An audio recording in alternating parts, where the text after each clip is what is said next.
Naboring si Chester at biglang bumait nung nahawakan ni Sister. Siyempre, tulog muna kami habang nasa biyahe. Sinasama talaga kami ni Mama kapag may deliver sila. Malayo-layo din po pala ang pinuntahan namin. Dito yan sa may Alabang. Chester, ano ba yung ginagawa mo? Parang basa na yung ulo ko. Pasensya ka na, Prof, kasi tumulo pa yung laway ko.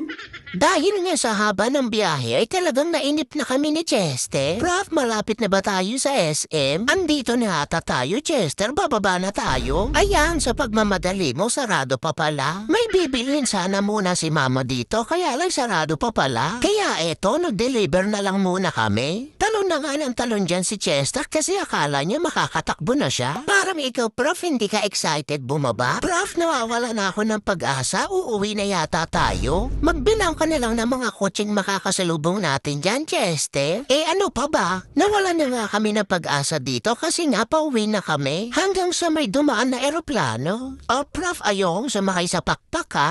Dahil nga sa lab kami ni Mama ay tinaan pa talaga kami sa mall. At dito nga ay unti-unti nang nabuhayan si Chester. At ayan, hindi na siya mapakali.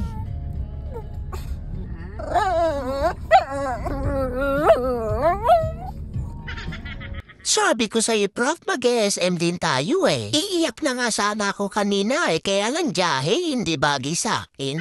Hindi na nga kami pinababa dito kasi saglit nga lang daw kami hanggang sa may nakasalubong nga kaming kalaban. At nagmatapang na naman nga si Chester kasi nga maliit. Tama na, Chester, malayo na. At dito na nga namin nakita si Sister. Pinag-adya talagang makita ka ni Sister, Chester, para maging mabait ka.